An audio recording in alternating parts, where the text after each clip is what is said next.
Raadiyoonii Dirree Shaggar. Raadiyoonii Dirree Shaggar. Raadiyoonii Dirree Shaggar.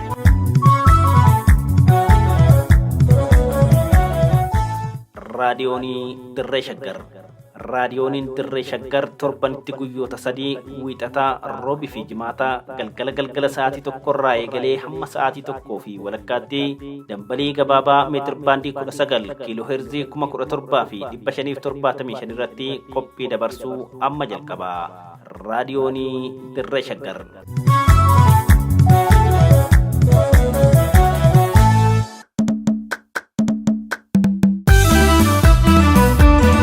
Nadhii aadaa. Qophii nadhii aadaa jedhu kanaan dilbii aadaa Oromoon qabu kan qoratamee himamee fi barreeffamee hin dhumne keessaa irraa qicannee cuunfaa xiqqoo isiniif dhiyeessina. Nadhii aadaa.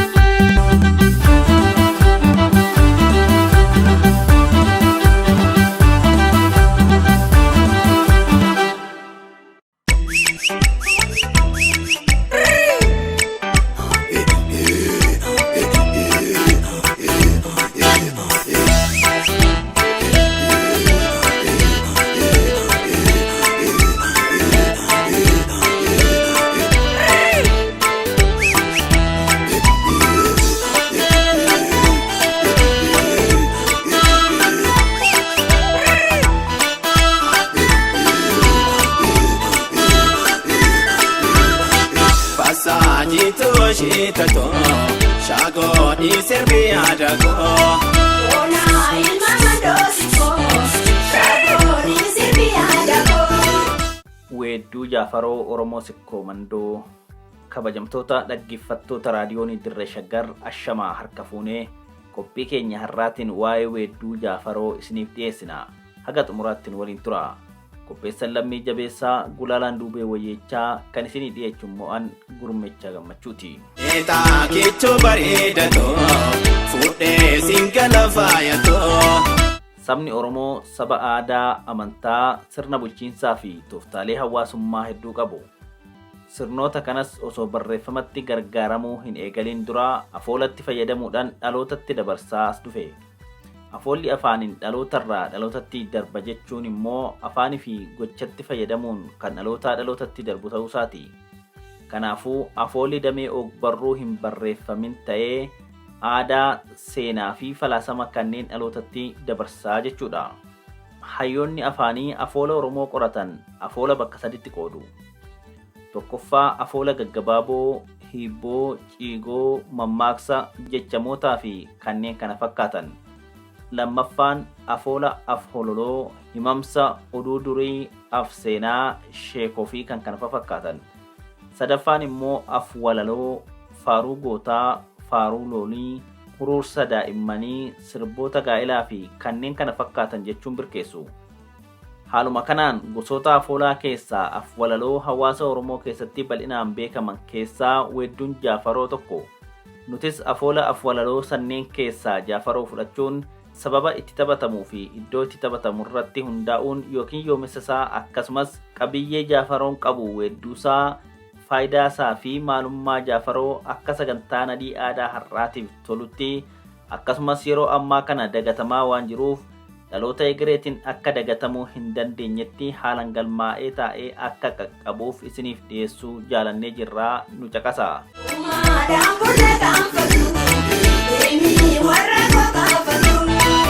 Oromoo biratti akkaataa hawaasni gammachuusaa ittiin ibsatuu fi ilaalcha hawaasa ofii mul'isuu fi sirreessuuf wantoota gargaaran keessaa gosti afoolaa addeessaa ta'e Jaafaroodha. Jaafaroon weedduu halkan gaafa cidhaa galgala mana warra gurbaa intala fuudhuutti taphatamu. Jaafaroon karaa uummanni miiraa fi dhageettii hubannoo yeroo darbee kuufatee haala yeroo ammaatiin madaalee dhaloota har'aa ittiin barsiisuu fi dhaloota egereetiif afoolan kuufama beekumsa isaa sana ittiin dabarsu. Gaafileen Jaafaroon maali? Jaafaroo keessatti namoota akkamiitu hirmaata jedhaman deebii hubannoo argamsiisuu barbaadu. Jaafaroon sirba uummanni Oromoo sikkoo mandoo yeroo fuudhaa fi heerumaa mana warra gurbaa intala fuudhutti erga galanii booda kan weeddifamu. Weedduu kanaan aadaa, seenaa, eenyummaa, jibba, jaalala, duudhaa, safuu ittiin wal barsiisuu fi ittiin wal qeequuf itti fayyadamu. Jaafaroon daran kan beekamu Oromoota gara Arsii fi Baalee jiraatan biratti yommuu ta'u, innis yeroo fuudhaa fi heerumaa kan raawwatamu ta'uu isaati. Yoomessa Jaafaroo karaa lamaan ilaaluu dandeenya. Yoomessa yeroo fi yoomessa bakkaa jennee qooduu dandeenya. Yoomessa yeroo yoo jennu Jaafaroon yeroo galgalaa kan sirbamu yoo ta'u, kan inni eegalu galgala halkan sa'aatii 7 kaasee kan weeddifamudha. Yoomessi bakkaa ammoo iddoo sirni yookiin weedduun Jaafaroo itti gaggeeffamudha. Jaafaroon mana warra gurbaa intala fuudhutti kan weeddifamu ta'uusaa ibsineerra. Maalummaan sirba Jaafaroo Oromoo iddoo adda addaa jiraatu biratti hiikoo tokko qabaatus, Jaafaroon sirba aadaa hanga yeroo ammaatti godina Arsiitti baay'ee beekamudha. Gaafa sirna Jaafaroo gurbaa faarsu, qabeenya isaa fi kabaja isaa ittiin faarsu. Jaafaroon durirraa jalqabee sirbamaa kan ture sirba aadaa ta'uusaati. Sirba Jaafaroo kan taphatu dhiirota. Kana jechuun dhiironnis ta'ee manguddoonni sirbicha irratti hirmaachuu danda'u jechuudha. Manguddoonni balada yookiin akkaataa aadaa sirba Jaafaroo waan beekaniif taphatanii dargaggootallee Jaafaroo taphachiisu. Manguddoonni seera Jaafaroo akkaataa dibbeen itti dhaamu, akkamitti akka jedhan, akkamitti akka wal jalaa qaban, akkamitti akka baasan mara beeku. Walumaa galatti seera sirbichaa maraa waan beekaniif taphatanii ijoollee dhiiraa barsiisu. Akka aadaa duraanitti Jaafaroo dhiiratu taphata. Shamarran tibba jala bultii cidhaa ashoo ashillaa taphatti. Gaafa cidhaa warri dhiiraa hamaamota waan deemuuf ashoo dubartootatu taphata. Wayita ammaa kana garuu warri dhiiraallee hanga hamaamonni deemsaaf ka'utti dubartii waliin ashoo ashillaa taphachuun hin danda'amas. Gabaabumatti sirba Jaafaroo irratti kan hirmaatan dhiirota qofa yoo ta'u, warri dubartootaa diinqa keessa taa'anii dhaggeeffatu. Fuudhee singala faayatoo.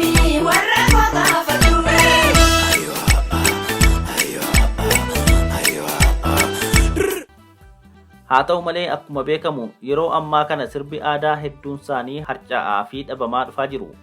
Sirbi Jaafaroo sirboota aadaa keessaa tokko waan ta'eef yeroo ammaa kana sababoota rakkoolee garaagaraatiif dhabamaa dhufaa jira. Oromiyaa keessatti sirbi Jaafaroo gaddoota tokko tokko malee irraanfatamaa yookiin hafaa dhufeera jechuun ni danda'ama. Sababoonni dagatamaa dhufuu sirba kanaa bu'uura ta'an hedduudha. Kanneen keessaa daansii ammayyaa, sirboota ammayyaa fi meeshaalee ammayyaa fa'i. Dhugumatti amma Jaafaroon badaa dhufeera. Bakka garii gariitti sirban. Dhiironni ammallee akka dhiirota duraanii balada Jaafaroo hin beekan. Ijoolleen ammaa sirba ammayyaa malee Jaafaroo hin beekan. Sirbuma ammayyaa wajjin dannasan malee namni weedduu Jaafaroo rogaan beekee taphatu hin jiru jechuun hin danda'ama. Egaa sababiin dagatamaa dhufuu Jaafaroo dargaggootaa inni guddaa ta'an keessaa sirboota ammayyaa meeshaalee ammayyaatiin sirbaman ta'uusaati. Sababni harca'aa dhufuu sirba Jaafaroo inni biraa amantaadha.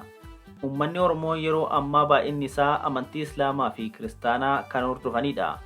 Yeroo ammaa kana amantiileen kunniin cimaa dhufuun sirbi Jaafaroo akka badaa dhufu sababa ta'eera. Akka ragaan hawaasa keessaa argame eerutti yeroo ammaa kana Jaafaroo taphachuun shari'aa yookiin amantiin ni dhorka.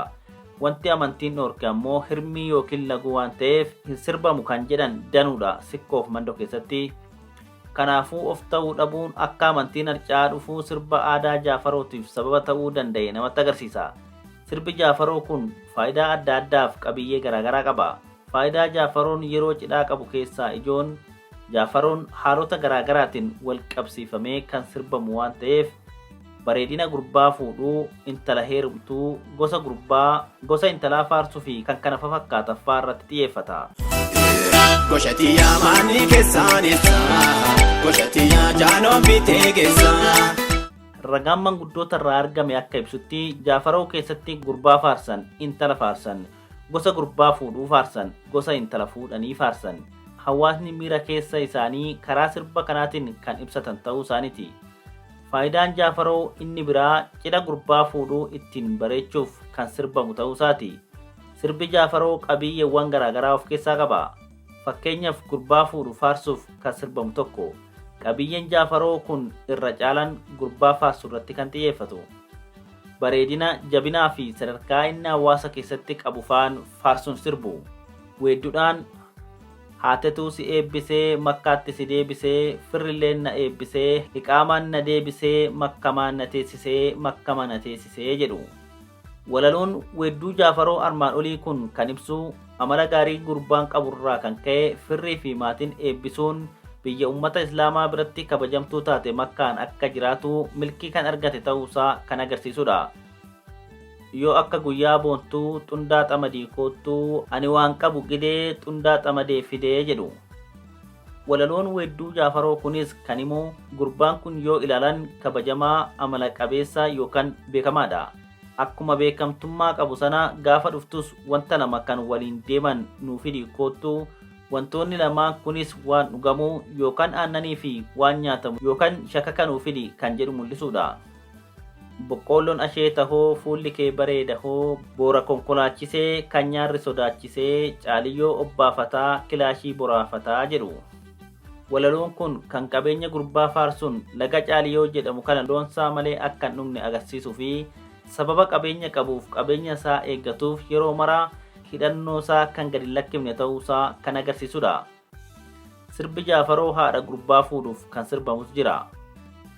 Sirbi kun qabeenya amalaa fi beekamtii haadha gurbaa faarsuudhaan kan sirbamudha. Aayoo buleettii buleettii tiyyahoo ta'alaamanni buleessaa ni gallaamee ni gaggeessaa. Buraatoon fira siin taatu gad kenni firri haa nyaatu. Tamana qulfiin cuftee xundaa xamaddee dhuftee. Baabura karaa dheeraa aayoo halaqaa beeraa baaqelaa facaafne hoo aayoo makkaa baafne hoo jedhu. Gama biraatiin Jaafaroon qabeenya warra gurbaa faarsuuf kan sirbamullee jira. Jaafaroo akkasii keessatti warra gurbaa qabeenya abbaa fi haati qabdu ibsuun faarsu. Fardi keessanuu daamaa amaaratu si haamaa warra akka jedheen turee warra loowwan buburree kan alagaaf takkaan bullee jedhu. Sirbi Jaafaroo kun kan agarsiisu gaafa dhalaterraa jalqabee hanga ammaatti rakkoo hin agarre kan qabeenyi kee fi loon kee hin jijjiiramne takkaa kadhadhee hin beeku yookaan rakkadhee hin beeku akka jechuuti. Finfinnee gubbaa oolaa fardi isaanii booraa xalayyaa barreessitee makiinan nafeessiftee jedhu. Kana jechuun kan qabeenyi isaa beekamtii argate yookaan kan loonii fi qabeenyi isaa ormis beekuu jechuudha. Akkasumas qabeenyi isaa kan gurraa ba'e jechuudhaan sirbu. Qabeenyi kunis kan isaa ta'uu fi kan nama biraa akka keessa hin jirre kan agarsiisuu fi qabeenyi kunis eeyyama qabaachuu kan agarsiisuu fi kan hin dhumne ta'uu mul'isuuf Jaafaroo sirbamudha. Jaafaroo keessatti bareedumsa intala fuudhanillee ajaa'ibsiifachuun faarsuun akkasumas eebbisuun sirbama. Jaafaroo keessatti qabeenya gosa intalaa fi jabooma fa'aan faarsuunis jira. Warrin qabu raacitii makkaa fulaa daawwitii milkillee anaatolii sa'aa nama naahorii gattaraa jetti qoriin. Baabura karaa sootii akkana sanyii mootii asiin gadi buune hoo daa'idaa si fuune hoo. Gosa hedduu laalle hoo aliimaa barbaanne hoo daa'adaatti baane hoo daa'inni ollaa kiyyaa jabaadhu lafee tiyyaa. Daa'ida yoo laaltanii diinayyuun sodaattanii kan fardaan garmaamtanii saballee wallaaltanii homaayyuun sodaattanii jedhu. Yeroo Jaafaroon taphatamu namni hundi wal qixxaa'ee hin taphatu. Kan beekaa diduu fi kan dadhabee rafu jiraachuu danda'a. Jaafaroo keessatti namoota akkanaa kana haalli ittiin qeeqan yookiin arrabsan jira. Hoolota manaa yaasaa warra rafinaa kaasaa keessummaa malee kaasaa yookaan shimalaa yaasaa faradoo manaa yaafnee ijoollee achii kaafnee Jaafaroo kan hin beekne hoo dhuufuun mana nu balleesse hoo jedhu. Akka walaloo weedduu Jaafaroo kanaatti yeroo taphatan warra hin taphanne mana akka hin teenye gochuu fi warra taphatuu fi sirba kana beeku wajjin taphanna jechuun kan sirbamudha.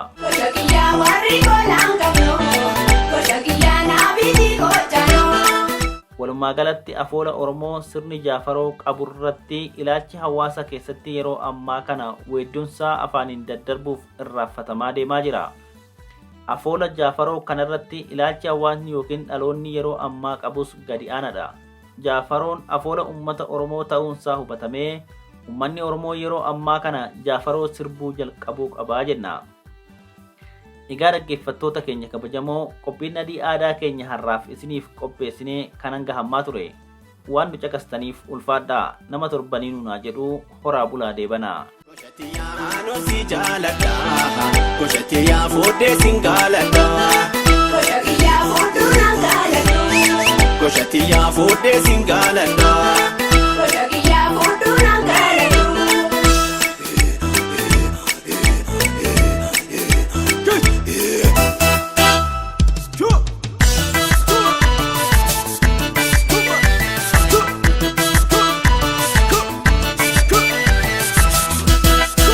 Wal fuudhaannee waliin bashannanaa, baalee deemnee biyya dammaa bunaa. Barkinii shoobsannaati daawwannaa, soofuu maariin dirree tarkaanfannaa. Wal fuudhaannee waliin bashannanaa, baalee deemnee biyya dammaa bunaa. Barkinii shoobsannaati daawwannaa, soofuu maariin dirree tarkaanfannaa.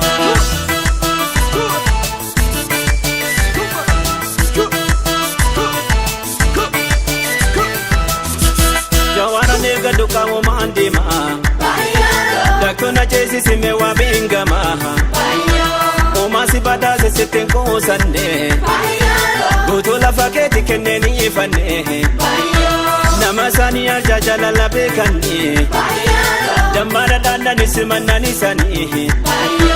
Burqa bareedanii biyya gootota, hedduu gomaachite sabaaf fayyota.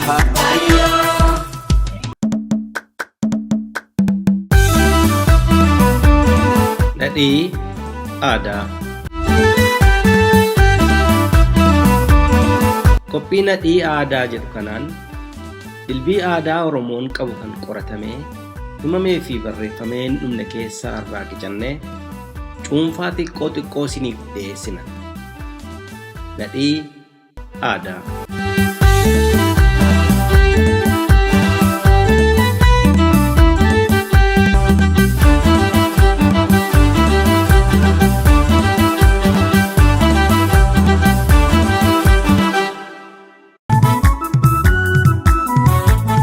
Raadiyoonii Dirree Shaggar.